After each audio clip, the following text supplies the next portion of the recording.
성서의 땅을 가다 시청자 여러분 안녕하십니까? 오늘도 제 옆에는 홍순아 교수님, 준선배 교수님 나와 계십니다. 오늘 두 교수님의 또 어떤 말씀이 은혜롭게 우리를 감동시킬까 많이 기대가 됩니다. 오늘 두 교수님 나와주셔서 감사합니다. 요한계시록 2장 3장을 보면 7개의 교회에 주님이 주신 말씀이 있습니다. 그 중에 제일 마지막에 나타나는 라오디게아 교회, 강한 책망이 있었습니다. 바로 라오디게아는 예배소와 메소포타미아 지역을 잇는 교통의 요지였고 또 경제적으로 부흥한 교역도 풍부했었습니다. 그들은 물질의 풍부함 때문에 주님을 많이 잊고 있으면서도 본인들은 신앙생활을 잘한다고 생각했습니다. 오늘날도 많은 사람들이 내가 신앙생활을 잘한다 하지만 주님은 어떻게 평가할 것인가 깊이 생각해 보면서 라오디게아 교회 그 현장을 가보시겠습니다.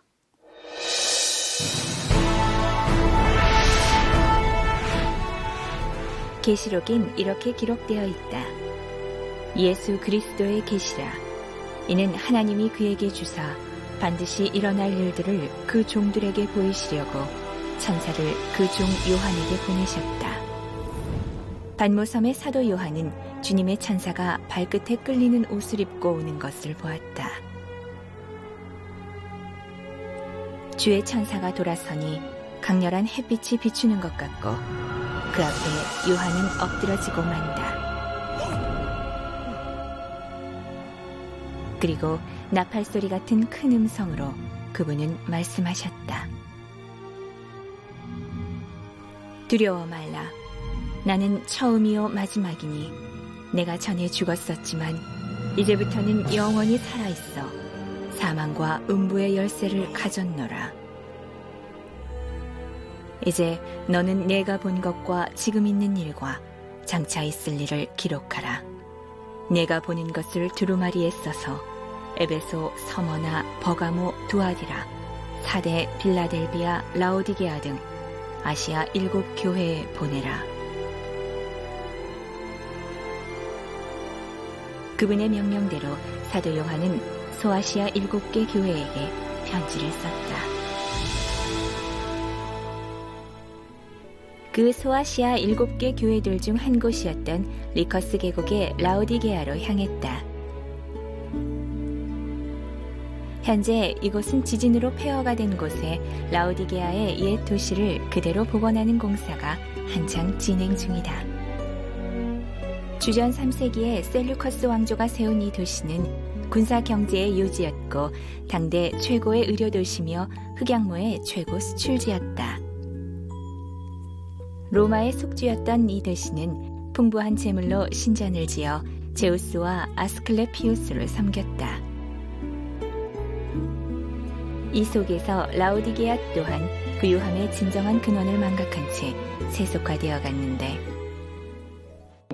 물질적으로 부유한 삶을 살았기 때문에 하나님과 재물을 겸하여 섬길 수 없는 것인데 그러다 보니까 자연히 신앙적으로도 이제 미지근한 이런 신앙이 되었다고 생각합니다.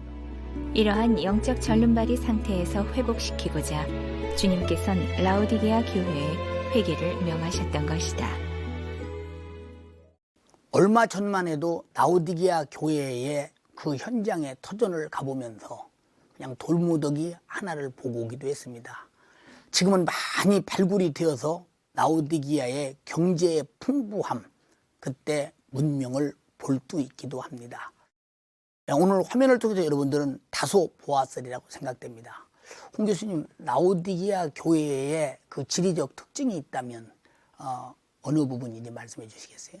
예, 라오디게아를 보면 이런 곳이 바로 교통의 요지구나라고 할 수 있을 정도로 그 에베소부터 메소포타미아까지 가는 그 국제도로에 지나가는 곳이면서도 동서쪽으로는 그렇고요.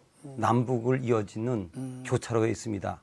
위치를 말씀드리면 그 골로새 교회가 있던 곳에서부터 서쪽으로 한 16km, 또 파무칼레 또는 히에라볼리라고 성경에 나온 곳으로부터 남쪽으로 한 13km 떨어진 계곡에 있습니다. 예. 근데 이 도시는 모든 것을 갖췄습니다. 왜냐하면 이 지역에서 금 거래가 많이 이루어졌기 때문에 예. 은행 또 대부업자 이런 사람들이 많은 금융 도시였습니다. 이것만 가지고도 대단한데 그 도시에서 생산되는 것이 대단했습니다. 첫째는 그 최고급의 모직물이 나왔고요. 예. 또 면직물이 나왔는데 로마의 상원 의원들이 주로 이곳에서 나오는 옷들을 입었다 그럽니다. 또 이것만 갖고도 대단한데요. 또 이곳은 그 히에라볼리 파무칼레 지역에서 내려오는 그 오염된 물 때문에 눈, 귀 이런 병이 많았기 때문에 병이 많으니까 치료약이 발달되었습니다. 그래서 의료 중심지가 되었는데 거기다가 또 그 파무칼레 지역에서 내려오는 온천수, 그 뜨거운 물이 있는가 하면 또 바바라고 하는 산에서부터 내려오는 그 차가운 냉각수, 냉천수가 내려와서 이 냉수, 온수가 같이 내려와서 의료의 중심지가 되었습니다. 예. 이렇게 아주 특별한 도시였는데요. 이곳은 원래 주전 2세기 때쯤 시리아에 그 안디오쿠스 2세가 세웠다 그럽니다. 그러다가 그 성경에 나온 버가모라고 하는 그 도시 국가가 다스리다가 예. 로마의 속주가 되었습니다. 어쨌건 이 지역에서는 가장 번성한 도시의 대명사가 되어서 모든 것이 갖춰준 그러한 도시가 되었습니다. 역시 사실 풍요로움 속에는 풍요롭게 될 수밖에 없는 어떤 조건들이 항상 갖추고 있는 것을 이렇게 보게 됩니다. 아마 라오디게아가 그런 도시가 아니었나 싶습니다. 그 라오디게아의 그 풍요로운 도시, 그 경제와 그 문화 사업이 교회에 미친 영향이 있다면 어떤 걸 꼽을까요? 네, 라오디게아 교회는 그 성경에서 책망을 심하게 받았는데 예. 저는 오늘날도 그 모습을 봅니다. 저도 목회를 하면서 교인들한테 하는 말이 있습니다. 하나님께서 물질적인 축복을 주실수록 감사해서 감격해서 더 열심히 신앙생활하는 사람을 나는 아직까지 못 봤다. 예. 그런 교인들을 죽기 전에 보고 싶다고 할 정도로 물질적으로 풍요하면 생활이 자꾸 나태해지는 것은 예나 오늘이나 같습니다. 그 대표적인 것이 바로 이 라오디게아 교회 교인들이 되겠습니다. 뭐 정확한 이야기는 아니지만 국민소득 10,000불이 넘어가면 교회들이 쇠퇴한다는 속설이 있지 않습니까? 예. 우리나라도 그 교회들이 침체한 여러 가지 이유가 있지만 그 중에 하나가 옛날보다 생활들이 나아지니까 신앙의 열심들이 식어지는 것은 분명한 이유가 되거든요. 예. 라오디게아는 부유함 때문에 육신적으로는 넉넉하게 살았지만 신앙적으로는 오히려 쇠퇴해가는 안 믿는 것도 아니고 믿는 것도 아닌 이른바 신앙의 회색지대가 돼버린 그 안타까운 도시가 되었습니다. 사실 그 물질과 학문의 풍요로움이 오늘날도 세계교회를 보면 뭐 독일이라든지 영국이라든지 호주라든지 이런 나라들이 사실은 그런 영향 때문에 교회들이 시들으면서 점점 뭐 자기들도 모르는 사이에 사라져가는 그런 모습들을 많이 보면서 참 대단히 우리가 정신을 바짝 차려야 되겠다 해서 라오디게아 교회의 책망은 오늘날 세계를 향해서 가장 중요한 책망이 아닌가 이렇게 생각이 되어집니다. 김선배 교수님, 요한계시록의 사도 요한은 라오디게아 교회를 참 강력하게 그 책망한 그런 어떻게 보면은 참 너무 무지한 라오디게아 교회가 실제의 자기들의 그 신앙 상태의 사건을 아주 조목조목 나무라시는 그 모습을 우리가 보게 됩니다. 당시 라오디게아 교회가 그 안고 있던 문제의 핵심이 있다면 무엇일까요? 예. 그 라오디게아 지역의 화려함과 풍부함, 또 그로 인해 파생되었다고 여겨지는 또 게으름과 나태, 또 영적으로 무감각한 이 생활이 신앙의 본질을 잃어버리게 했고, 그래서 예수님께서는 열심을 낼 것과 회개를 촉구했습니다. 사실상 라오디게아 교회는 그 지역사회에 분리할 수가 없습니다. 사람은 사회성이 있기 때문에 지역에 영향을 받게 되는데 그 라오디게아 교회는 어떻든 그 당시에 지금처럼 조직화되고 체계화된 교회라든지 가르침이 없었기 때문에 예. 쉽게 영향을 받았다고 생각합니다. 아, 그래서 이제 라오디게아 지역을 보라면 우리가 다시 한번 돌이켜볼 때에 그 지역은 정치적으로도 종교적으로도 충분한 자유를 느낄 수 있는 지역이었습니다. 예. 그 화려함과 풍부함 말할 수도 없었고요. 예. 그렇기 때문에 이제 평안한 생활을 마음껏 영위할 수 있는 지역이었고 예. 그러다 보니까 교회도 그런 영향을 자기도 모르게 받아들였고 나태함으로 빠졌다고 생각합니다. 예. 그러니까 경제적인 유복함이라든지 화려함, 풍부함, 자유 이런 것이 외형적으로는 비록 풍부할지 몰라도 내면적으로는 상당한 갈급함이 있었는데 이러한 것을 라오디게아가 모르고 그 영적으로 나태함에 빠졌기 때문에 주님께서는 강한 노조로 이들을 책망하시는 것입니다. 오늘 또 사실 그 라오디게아 교회 요한계시록의 책망을 이렇게 들어보면 오늘 한국 교회도 적지 않은 그런 책망의 목소리가 무섭게 들려오지 않나 생각하면서 우리가 더 이상 한국 교회가 영적인 무관심이 오기 전에 깨야 될 때라고 생각되면서 어떤 경종이 아닌가 싶습니다. 주님이 그토록 허락하셨던 풍요, 이것은 사실 주를 위해서, 복음을 위해서, 영적인 문제를 위해서 값지게 쓰시기를 원했지만 인간들은 오히려 육체의 기회로 삼으면서 타락해 가고 있습니다. 아마 라오디게아 교회가 그렇지 않았나 싶습니다. 바로 라오디게아 교회 현장 가보시겠습니다.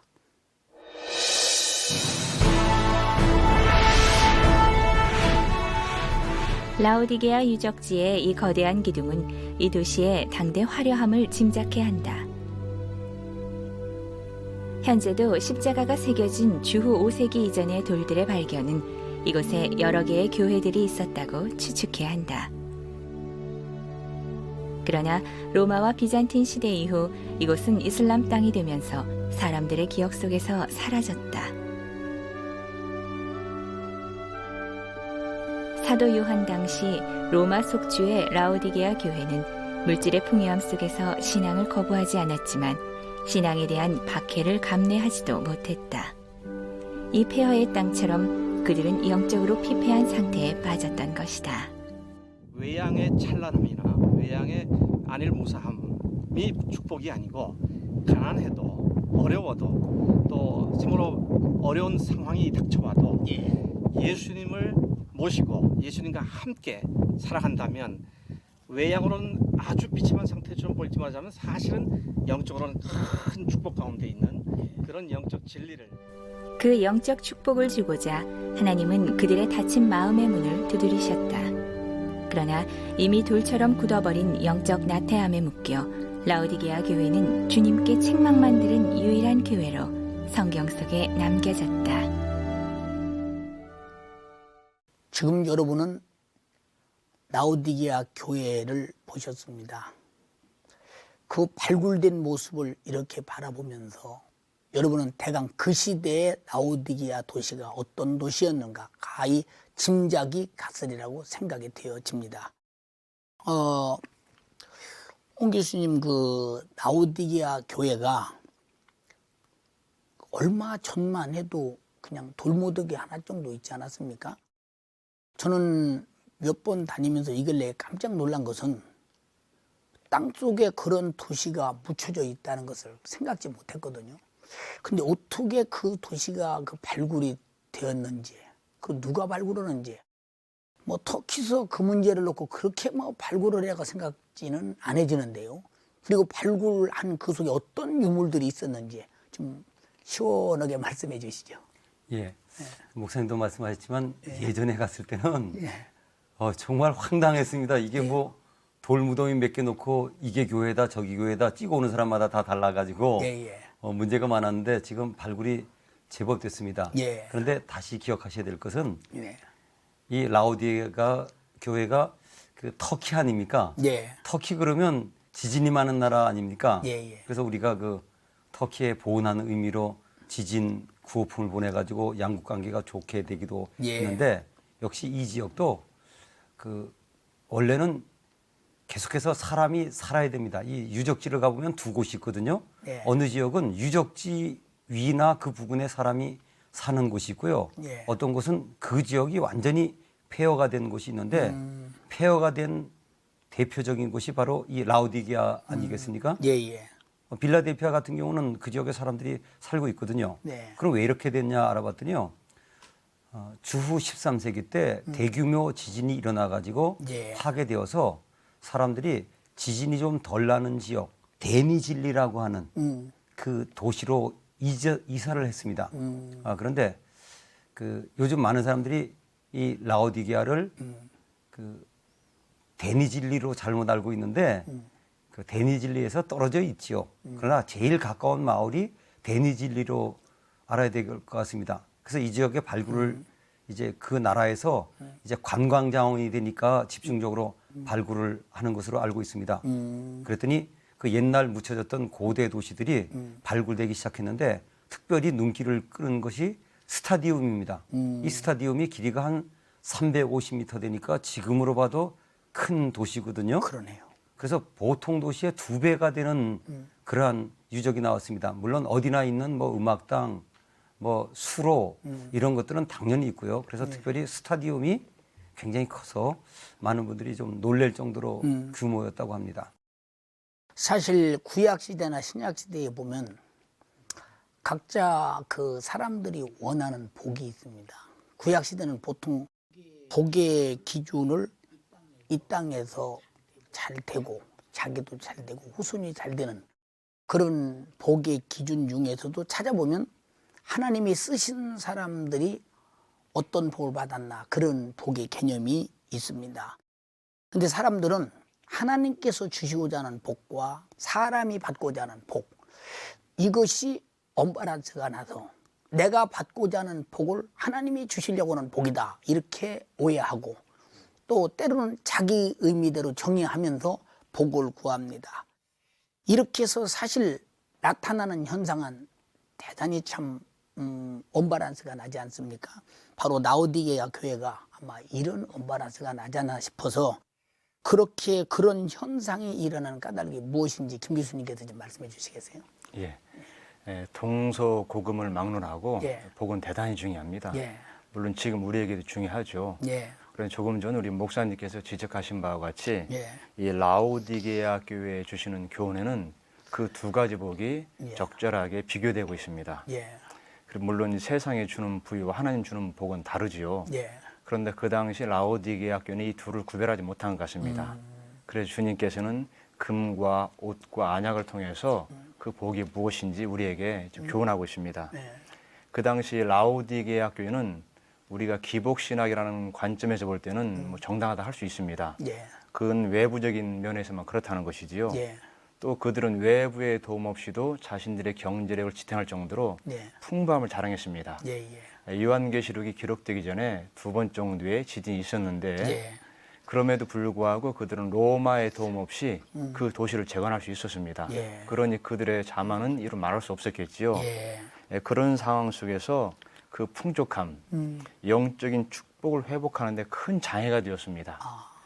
그래서 우리가 그 성경에서도 알 수 있지만은 주님께서는 그런 것을 방지하기 위해서 준엄한 경고를 하시는 것입니다.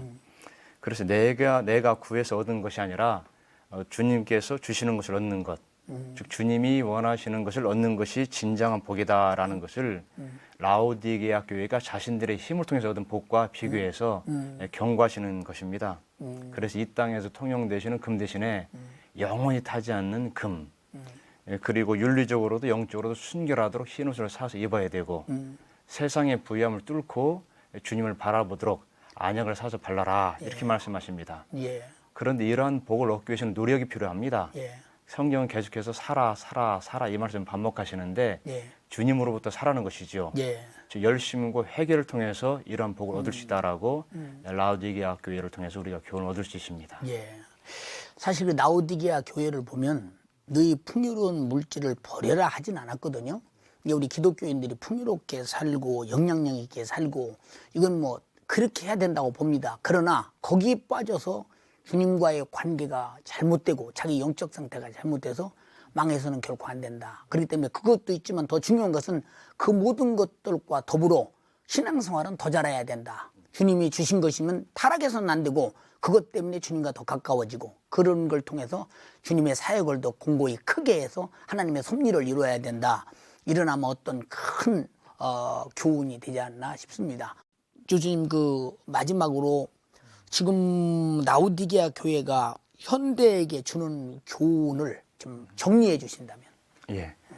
라오디게아 교회 그리스도인들은 예. 자신들이 속한 사회 속에서 예. 우리 그리스도인들이 어떻게 동화되는지를 보여줍니다. 예. 즉 복음이 이방 쪽에 확장되고 확대되면서 그 이방 사회를 변화시키는지 아니면 이방의 토착 문화에 어떻게 기독교 복음이 변질되는지를 원색적으로 보여주는 것이 바로 예. 라오디게아 교회라고 할 수가 있습니다. 예. 그리고 주님께서는 우리에게 빛과 소금이 되라고 했는데 예. 오히려 역으로 그런 영향을 받고 성경성을 생활의 표준으로 삼는 대신에 그 당시 그 지역의 문화를 표준으로 삼다 보니까 그런 그 부작용이 나왔다고 생각합니다. 예. 그래서 이제 라오디게아 교회는 평안하다, 풍족하다는 모든 시대와 세대에게 주는 교훈이고 라오디게아 교회처럼 자신의 눈으로 볼 때 부족함이 없지만은 주님의 눈으로 보니까 벌거벗은 것처럼 보이고 온갖 영적인 질병과 그 부족함에 그 함몰되어 있는 교회임에도 불구하고 느끼지 못했다는 것이지요. 그래서 주님께서는 썩지 아니할 불을 쌓고 정결하고 영적으로도 흠이 없고 차갑든지 뜨겁든지 하더라도 차갑든지 뜨겁든지 하라고 명령하시는 것입니다. 예. 그렇기 때문에 현대 사회는 급변합니다. 때론 정치라든지 경제 구조 속에 우리 그리스도인들의 사고와 신앙이 함몰되는 것이 아니라 오히려 그런 사회 이끌고 가는 동력을 제공하는 그런 삶을 살아야 된다고 생각합니다. 예. 오늘 아주 교수님 말씀 들으면서 먼저 두 번째 우리 가정, 조금 교회, 그리고 한국교회, 전 세계교회가 지금 라오디게아 교회를 표방해 가지 않나 이런 생각이 들면서 정신 바짝 차리고 오늘 라오디게아 교회를 통해서 주님이 두드리는 주의 음성을 듣고 문을 열고 주로 더불어 먹고 주로 더불어 사는 복된 시간을 빨리 속히 만들어야 되겠다 이런 생각이 되어집니다. 오늘 두 교수님 말씀 이렇게 들으면서 참 은혜가 되네요. 참 많은 시청자들도 감동이 되면서 내가 라오디게아 교회와 같이 지금 살았다 하나 실상은 죽어 있는 것이 아니냐 하는 많은 의문을 던지면서 영적인 경각심에서 주님의 두드리는 음성에 문을 열지 않겠나 싶으면서 참 큰 역할을 지금 하고 있다고 생각됩니다. 우리 두 교수님의 말씀을 들으면서 그래도 아마 우리 방청객들의 시청자들은 지금 이것도 좀 알고 싶다 하는 부분이 있을 것입니다. 그 점을 좀 시원하게 풀어드리기 위해서 방청객의 질문을 받아보겠습니다. 홍 교수님께 여쭤보겠습니다. 성경의 배경을 알기 위해서는 역사와 지리를 알아야 한다고 하는데 신약 성경을 이해하기 위해서는 어느 나라들의 역사를 알아야 합니까? 예, 중요한 질문하셨습니다. 역사와 지리와 역사는 영원한 동반자입니다. 두 가지를 분리할 수가 없는데 신약 성경을 이해하기 위해서는 물론 여러 나라를 알아야 되겠지만 특별히 로마 시대의 역사를 알면은 큰 문제가 없을 것 같습니다. 로마에 대한 자료는 너무 많고 또 우리가 많이 알고 있기 때문에 그래서 신약 성경의 역사와 지리를 이해하는 것은 구약보다는 많이 유리한 점들이 있습니다. 김 교수님께 여쭤보겠습니다. 요한계시록 3장에 주님께서 라오디게아 교회에게 말씀하시기를 불로 연단한 금을 사서 부요케 하라라고 하셨는데요. 실제로 라오디게아 주변에 많은 금이 거래되었다고 하는데 어느 정도의 양이었는지 궁금합니다. 예, 좋은 질문입니다. 그때나 지금이나 마찬가지로 금은 대단히 중요했습니다.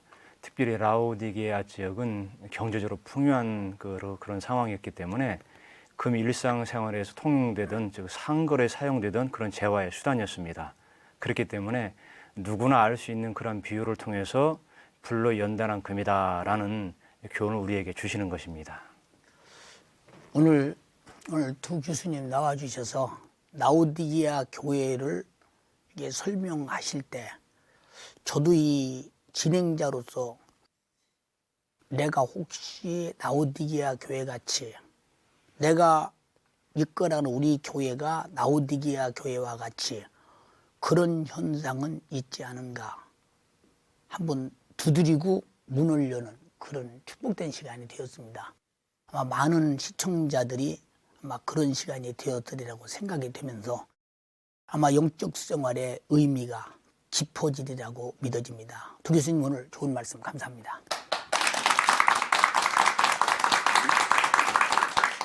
인간은 간사하기가 그지없습니다. 어려울 때는 주여 나에게 축복하소서, 그리고 그가 주님이 주시는 복이 물질적으로 환경으로 풍부해질 때는 주님이 쓰고자 할 때 드리지도 아니하고 오히려 생색을 내면서 자기 의의를 내세우는 모습을 바라볼 때마다 심히 안타깝습니다. 우리는 라오디게아 교회와 같이 진실한 축복이 뭐냐? 물질의 풍부함 있어야 합니다. 그보다도 중요한 것은 내 영혼이 복을 받아야 하고 내 영혼이 부유해야 합니다. 내 영혼이 부유치 못하면 내 육신이 끝나는 순간 내 영혼의 때는 지금 부유치 못한 그 상태로 영원할 것입니다. 주님은 지금도 물질에 매인 우리, 문명에 매인 우리를 돌이켜서 바로 예수 그리스도 안에서 참된 부유를 누리기를 원합니다. 신앙생활은 영적인 부유를 위해서입니다. 라오디게아 교회 같은 최후의 마지막 내 인생이 끝나 주님 앞에 서는 날 그 무서운 책망이 두렵습니다. 회개하라. 볼지어다 내가 문 밖에서 두드린다. 오늘 두드리는 주의 음성을 듣고 문을 활짝 열고 주님 모시면서 주님만을 나의 최고의 부유로 생명의 기업으로 삼는 여러분이 되기를 바랍니다. 감사합니다.